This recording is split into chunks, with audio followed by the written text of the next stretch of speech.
thank you so much for being on the show with us today. Thank you Thanks, for Susan. having us. Thank you for inviting us. Yes.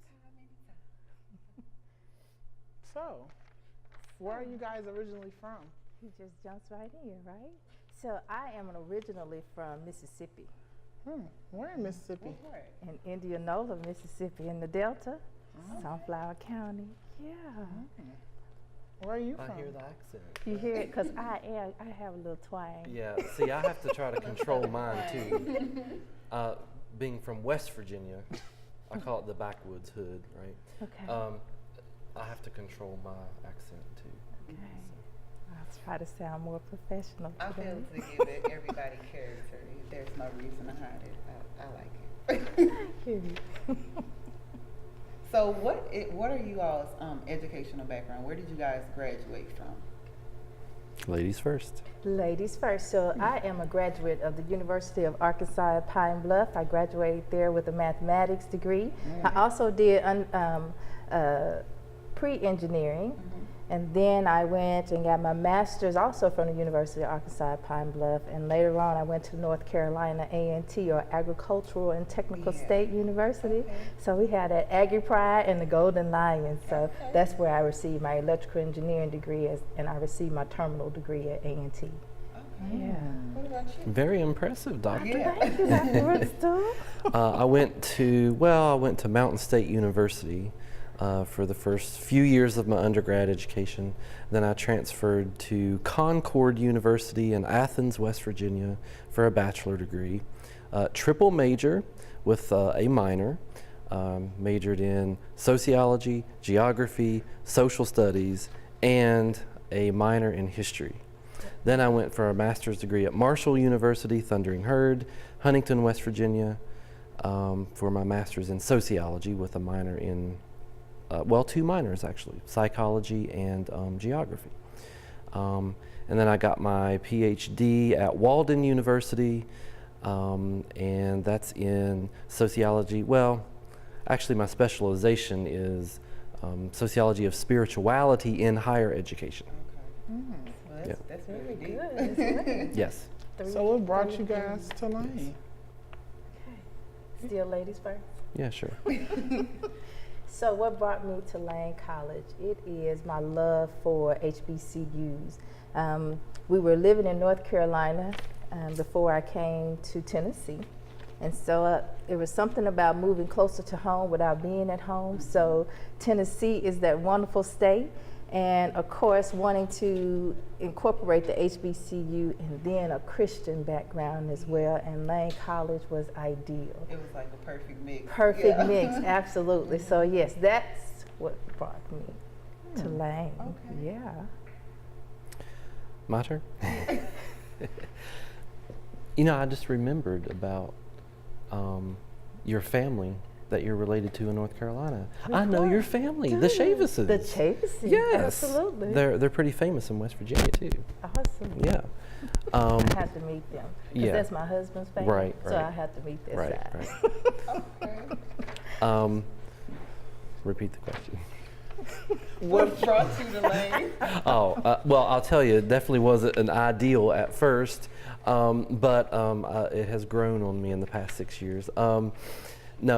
Honestly, for a job, for a switch, there was not really much in West Virginia. You can't even get a PhD in sociology anywhere in that state. So I had to go somewhere else to do what I wanted to do.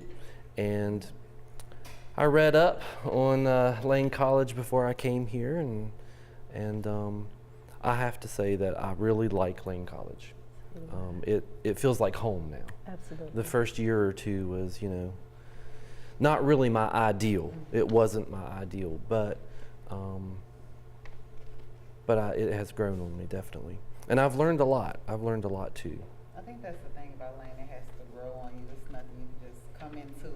It's just like, oh yeah, I love it. I mean, some people do, but I know me being a student here, I definitely had to loosen up to it. And now I'm graduating, so. I didn't know anything about it. Yeah, I had that's never how even I was. heard. I'd never even heard of Jackson, Tennessee. Really. Yeah. So it was a whole new, experience. But I do have to say I like it here. I like the weather and everything. I mean, compared to West Virginia, Yes. you know, it's very nice here. It's Yes. okay now. Can I Yeah. ask a question? Because he says he likes the weather. Did you like all the snow that we received in January? No, I did not. Okay. I do not miss the snow. I do not miss it at all. No. Yeah, it's just the bad weather days. We can throw those somewhere. We can throw else. Just those away. Okay. Yeah, we okay with that. No, I love it down here actually because just the one little snowflake, right? And we get a whole week We get a off. week. You know, I'm okay with that. What in In the West world? Virginia, you still had to go to work Yes. regardless. Yes. So with you guys, in my opinion, sociology and math, I struggle with math Okay. and sociology. It's like one of those things I catch on to, but it's still a little rough. Do you find it hard for you to keep your students entertained during the class period? Real serious question. Okay, so for Dr. Chavis, just as humorous as I am now, I am just the same way in my classroom. I had there are 7 of us in my fam from my mother's kids. Of course, if I start talking about how many kids my dad had, I'll never finish talking about my siblings, right? So with the 7 of us being in the household, of course, we had to find ways to be humorous as well as make sure that we had our homework done, chores done, because both of my parents were actually educators. So with them being educators, I tried to incorporate the humor. And of course, like you, many of our students have challenges with mathematics, but I also try to encourage them to practice because the only way you learn math is really through the practicing. So in my classes, it's very engaging, interactive. There's no way that I'm just going to go to the board and just talk to the board. So I know all of my students' names almost by the second or third day of meeting. So I try to ensure that I know their names. So I make it very personal. So that's the way that I ensure that they stay engaged into my courses. I ask questions. I allow them to ask questions. So that's the way I make sure that it remains interesting so they can't go to sleep. Okay. So a mixture of serious and humorous. Absolutely. I am a little more animated, I think, when I'm in the classroom. Okay. That is where I perform, is in the classroom.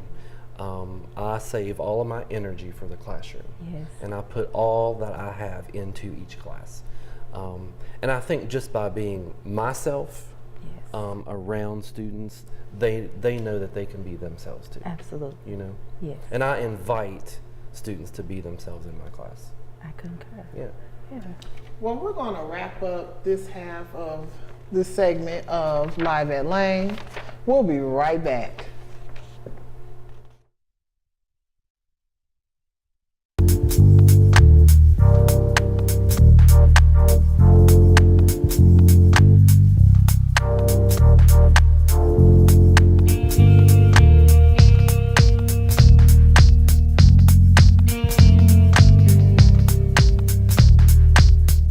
Attention students, basketball season is about to start. Don't miss your chance to be a part of the Lane College media team as we cover the games all season long.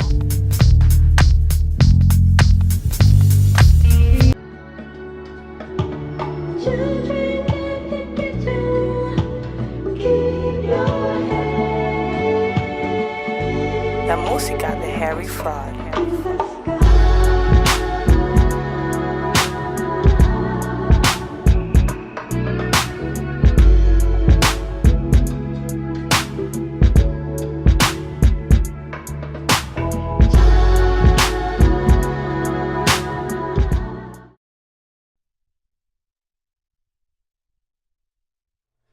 Welcome back to Live at Lane. I'm Keyontae Wallace, a mathematics and physics major, and we're back with Dr. Rookstool and Dr. Chavis. So you guys are going to jump straight into the questions again.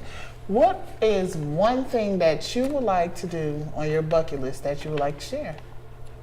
So for me, my bucket list is a short list in the first place. But the one thing that I'll share is that one day I would like to travel to Italy. So yeah, because traveling is something that I haven't done in a long time because of work duties. So therefore, that's one of the places that me and my hubby would like to go visit. So it's going to Italy. Oh yeah, that's gonna be fun. I know it's gonna be fun. I don't really have a bucket list, but if I did have one, probably number one would have to be to conquer my fear of heights. But now that you mentioned Italy, I have been looking into Venice. Venice, Yeah. yes. I would like to go to Venice, definitely. My mom and dad plan on taking us to Cairo this summer. Really? I'm gonna start crying now. I ain't gonna cry, but you know, I think Egypt would be a very spiritual place. It is, Yeah. yes. I wanna especially go when to see- food is only $1.50 for a meal. Yeah. Like Expensive. a full course meal is $1.50. So you're going to go for the food? Pretty much, that's all I want to That do seems traveling like for what he is the wants to food. do, Yeah. yes. like $1.50. Perfect, perfect. Yeah, so that's really interesting. But we've done our research on you, Dr. Oh, what in Chavis, the world? and we know that you worked for NASA. How was that? I think that was the most rewarding experience that I've ever done as far as applications of the mathematics and the engineering, the technology, and it was awesome. Okay.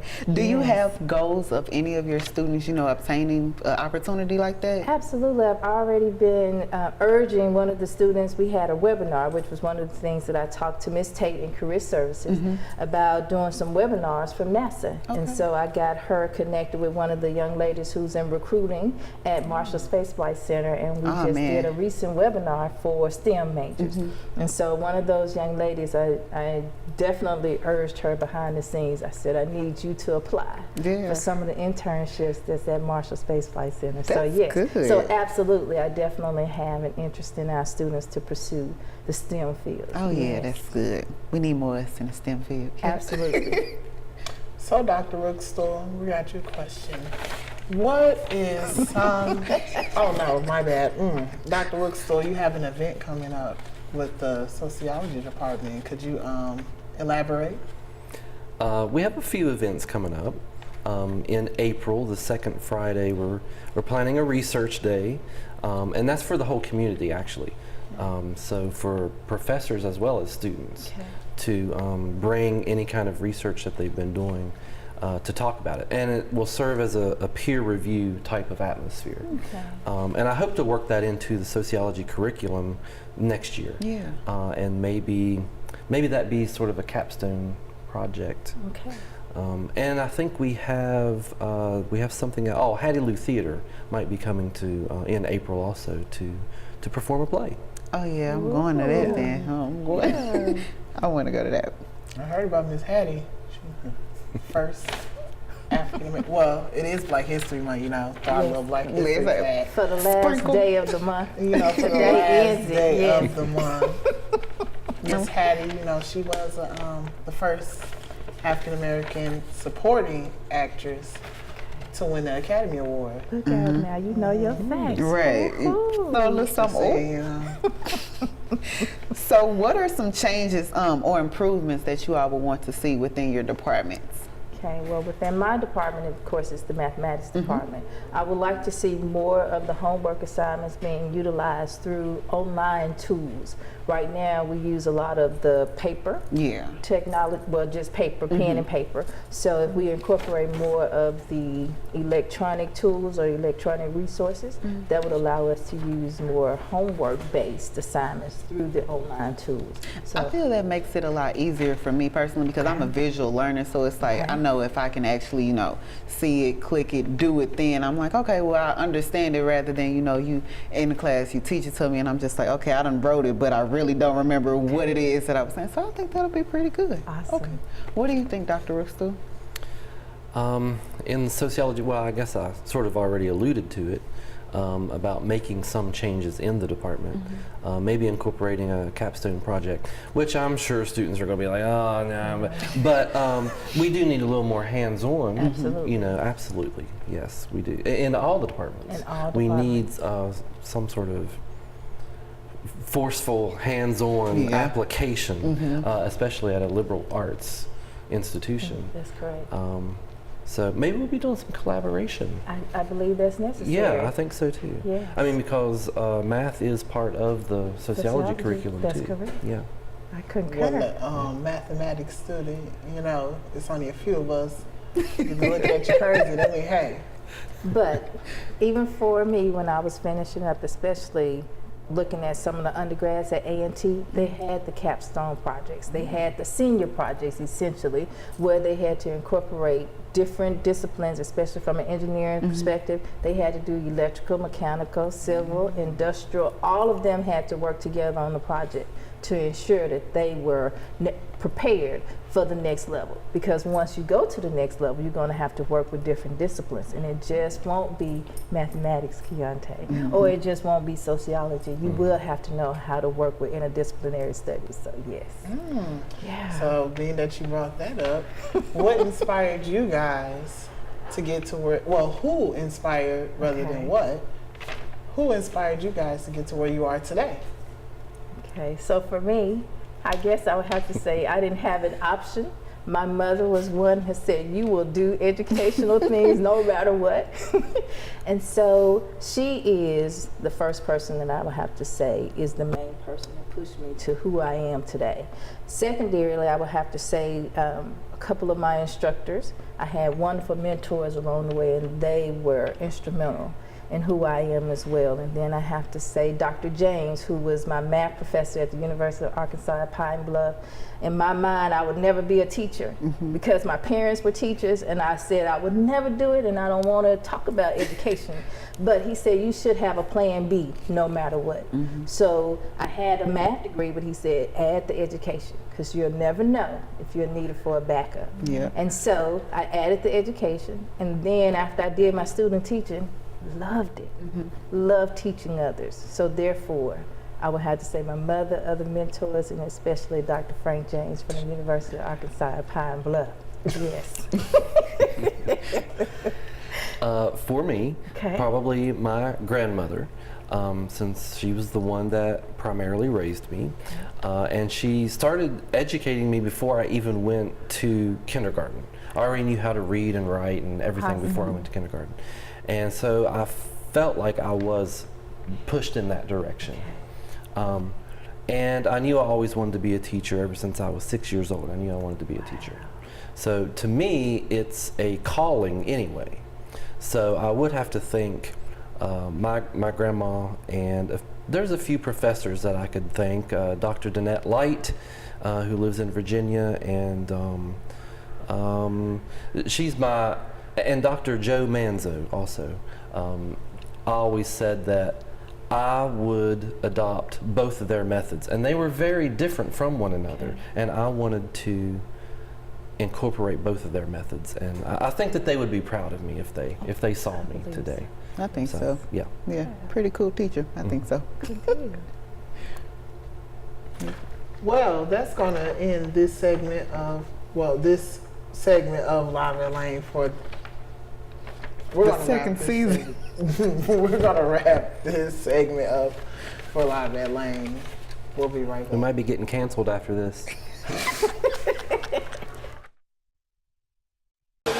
Why are you doing all this speeding? What time you gotta be there, huh? You ain't James Bond. You ain't some GTA character. You are not on Fast and Furious, okay? This is real life, and you are a normal pedestrian. Look at a speed sign, all right? Turn off that radio. Pay attention so you don't end up killing somebody like this fool almost did to me. This message is sponsored by Lane College, the power of potential. And remember, drive carefully.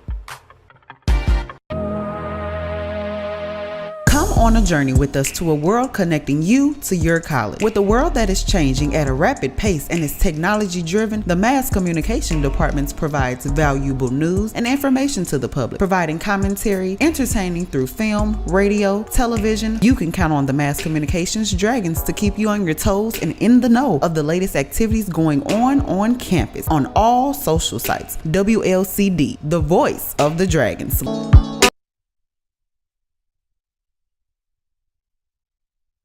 Welcome back to Live at Lane. I'm Keyontae Wallace, and we're back with Dr. Rookstool, Dr. Chavis, and my co-host, Chardonnay. Yes. So we have one question that's been burning with one of the students here. Okay. Did we actually set foot on the moon? Okay, so Since I was not personally there in 1969, I don't think I was even thought about it at that point in time. But based upon all of the technology and with me being a NASA engineer, yes, we definitely stepped foot on the moon. I have to believe that we stepped foot on the moon because there would be no NASA without that exploration factor. So yes, we stepped foot on the moon, and now we're trying to go beyond the moon to get to Mars. So absolutely, yeah. All righty, well, I guess she got her answer, so she can stop bugging us about it. Go Neil. Go Neil. So what do you think that you guys could improve about your course studies? I'm gonna let you answer that one first, please. Improve about the curriculum, you mean, in sociology? Yeah. Well, I think I alluded to a few of those things with hands-on experiences and maybe. I meant like more of like in the classroom, but we already answered that. You know, you mean like more fun? Is that what you mean? Oh, yeah, okay. like. Okay. What are You're some not activities judging. you guys basically like think of? For like planning the? As far as like Planning in it? the class. Okay. If you know what I mean, like. I know what you mean. Like some hands-on activities that you think will be like helpful as far as the studying. Okay. I think I just got interdepartmental collaboration, Yes. because we are moving in an interdisciplinary fashion. I feel that going Yes. on. I think maybe you do too.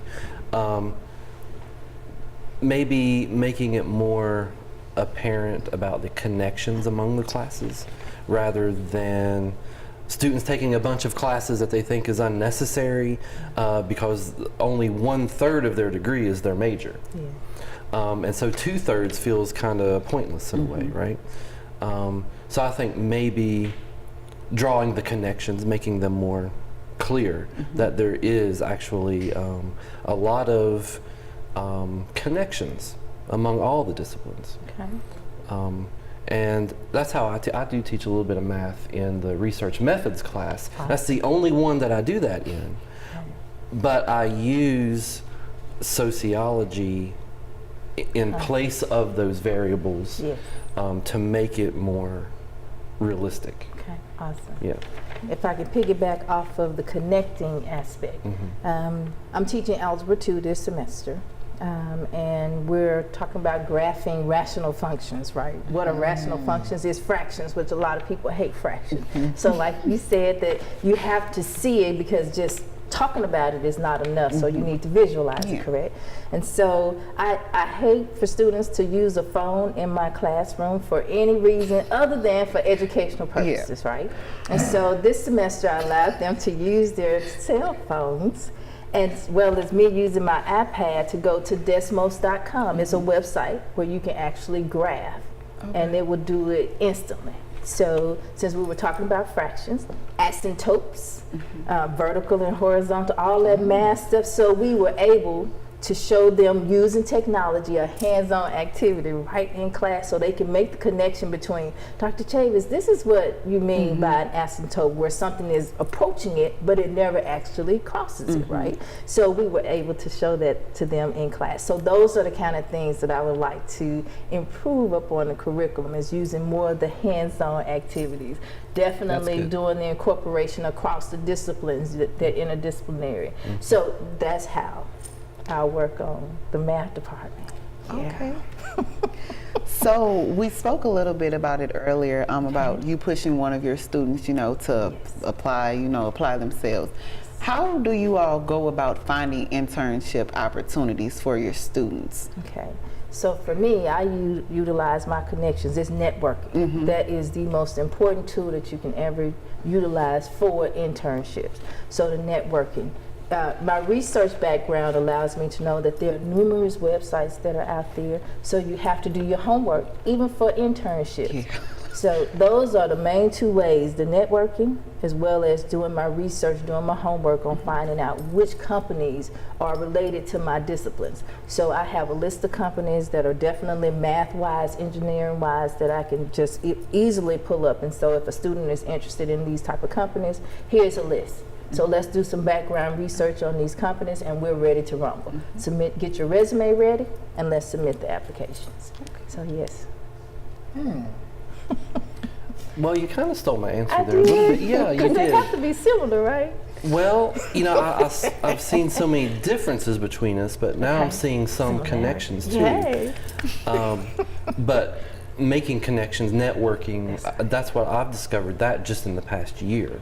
Because we were kind of forced a little bit in the sociology department to incorporate some internships. It was kind of thrown on us, this past year. So I've been making connections the past 6 years anyway in the Jackson area, and so networking definitely, and not being afraid to talk to anyone. And the more that you talk to people, the more you realize you have in common. Absolutely. Right? Yeah. And so they will be willing to help you out too when you help them out. It's definitely a trade-off, right? Yes, it is. Okay. And can I add the Career Services Center, using Ms. Tate and speaking to Ms. Rutherford over there, especially from a student perspective. You all should be going over there constantly trying to find out what opportunities are available with co-ops and internships. And those connections that they have already existing is another means. Now, they have been excellent at helping me in the sociology department this year. They have been excellent. Career Services. That's great. Yes. Great. Remember that, Miss Tate? They shout y'all out now. I'm just saying. Yes. Well, so we're gonna wrap this segment up. Oh no! Is this the end? This is the end, unfortunately. OMG. Man, you didn't ask me about a sorority, your fraternity. You didn't pull that in. We have to ask them questions. We have to ask them questions. Ask them a question. Ask them a question. Go ahead. Okay, Okay, so well, go ahead. This is, you guys can ask what us plans questions. do you have since you're a graduating senior? What's your plan for day one after you march across the stage? Well, day one after I march across the stage, thank God, I will be working at WOJG here in Bolivar, Tennessee. So I'll be there. I'll be an on-air personality. Probably about 3 or 4 months, I'm probably going to be moving to Germany. Okay. Hopefully. I want to. I'm praying on it. So yeah, I got a few things. I'm just gonna follow God's plan and see wherever that takes me. That is an awesome plan. Congratulations. Thank you. Thank you. What about you? Next then, Mr. Keyontae. Well, I done set myself up, very, very well. Okay. My sophomore year, no, actually my freshman year, I went into an internship in Waterloo, Canada, which is about 30 minutes from London, Canada, and about an hour from Toronto. And 45 minutes to like an hour from Detroit. Okay. I worked at the Premier Institution for Theoretical Physics, and I have like mathematical physics, theoretical physics, anything dealing with Physics. theoretical theories. Okay. Like, that's my fave. That's my specialty. Awesome. And I'm basically set it up to where I'm going to go and earn my PhD right after undergraduate. Spectacular. Yeah. So, Congratulations jumping the to curve. you as well. Thank Yeah. you. Well, we're going to wrap this up. This is the end of the first episode of season 2 of Live at Lane. I'm your host, Keyontae Wallace, also with Chardonnay Gray. Come back, see us again. It's Live at Lane. Peace. Deuces. Bye.